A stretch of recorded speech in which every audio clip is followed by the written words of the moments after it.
First கேம்பெயின்னா என்ன? கேம்பெயின்னா நிறைய பேர் நம்ம நினைக்கிறது அட்வர்டைஸ்மெண்ட், ஒரு சிலர் நினைக்கிறது வந்து ப்ரமோஷன். ஆனால் ஒரிஜினலாக கேம்பெயின்னா என்ன? இது எதுவுமே கிடையாது. கேம்பெயின்றது ஒரு ப்ராடக்டை விற்பது அல்ல, ஒரு சிந்தனையை விதைப்பது.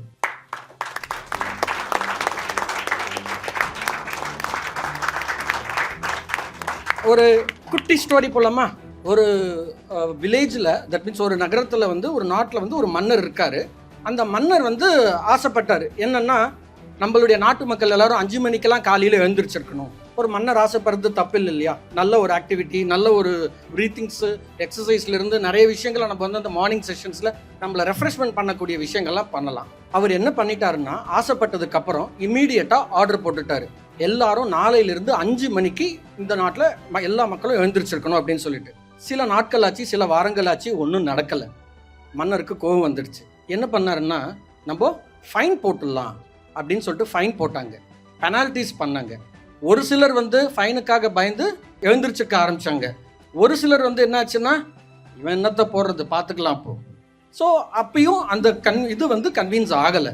இது வந்து ரொம்ப இரிட்டேட்டிங்காக போயிட்டு ஒரு ஸ்டேஜில் வந்து அவங்களுடைய மினிஸ்டர் கேபினெட்டில் பேச ஆரம்பித்தாங்க. இது என்னடா இது இப்படி போகுதுன்னு சொல்லிட்டு ஒரு இன்டெலிஜென்ட் மினிஸ்டர் வந்து ஒரு ஐடியா ஒன்று கொடுத்தாரு. மகாராஜா, நம்மளுடைய நாட்டில் வந்து ஊருக்கு நடுவில் பெல்லை ஒன்று வைப்போம், அது வந்து எல்லா மேக்ஸிமம் சவுண்டை கேட்குற மாதிரி நம்ம 5 மணிக்கெலாம் அதை ஒலிக்க வைப்போம். அதுக்கப்புறம் அது கூடயே வந்து ஒரு டம்ளர் சூடான பால் நம்ம கொடுக்க ஆரம்பிப்போம் அப்படின்னு ஒரு சின்ன விஷயத்த சஜஸ்ட் பண்ணார். மன்னருக்கு விருப்பம் இல்லை, ஆனால் வேறு வழி இல்லை, சரி ஓகே பார்ப்போமேன்னு சொல்லிட்டு ட்ரை பண்ணாங்க. ஸோ ஃபஸ்ட்டு நாள் கொஞ்சம் பேர் வந்தாங்க, செகண்ட் நாள், அதுக்கப்புறம் ஒரு சில வாரங்கள்லேயே வந்து ஆல்மோஸ்ட் அந்த நாட்டில் இருக்கிற எல்லா மக்களும் வர ஆரம்பிச்சிட்டாங்க. மன்னருக்கு ஒன்றும் புரியல, இது எப்படி சாத்தியமாச்சு அப்படின்ற விஷயத்த அவர் கேட்டார். மினிஸ்டர் சொன்னார், Maharaja, orders create compliance, campaigns create behaviours.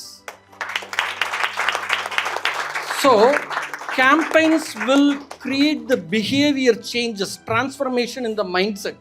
It's not the sales, it's not about the advertisement, it's not about the promotions. Swachh Bharat is a campaign, not selling anything, changing the behavior. Save water, not selling anything, changing the behavior.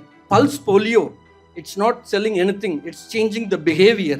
80s லலாம் வந்து pulse போலியோவெல்லாம் attack பண்ணது நிறைய விஷயங்கள்லாம் ப்ராப்ளமாக இருந்தது. அந்த successful campaign வந்து 2011 last case was reported, 2014 certified as polio free cases அப்படின்ற ஒரு விஷயத்த அனௌன்ஸ் பண்ணாங்க. That is purely because of campaign, not related to any thing. So இந்த கேம்பெயின்ஸ் எல்லாமே வந்து ப்ராடக்ட் ப்ரமோஷன் இல்லை, it's a mind transformation. Sales activity இல்லை, it's a behavioural change. Madras Creatives வந்து ஒரு பிஸ்னஸ் ஓனர்ஸ் என்ன லைக் பண்ணுறாங்களோ அதை பண்ணவே மாட்டாங்க. பிஸ்னஸ் ஓனர்ஸுக்கு என்ன வேணுமோ அதைத்தான் பண்ணுவாங்க. பிஸ்னஸ் ஓனர்ஸுக்கு என்ன வேணும்? ஒரு சாட்டிஸ்ஃபைடு கிளையண்ட் மூலயமா வர ரெவென்யூ வேணும், அவ்வளோதானுங்க. ரெவென்யூ எல்லாம் சொல்ல முடியுமா பிஸ்னஸ் மேன்? ஆனால் சாட்டிஸ்ஃபைடு கிளையண்ட் மூலயமா வேணும்.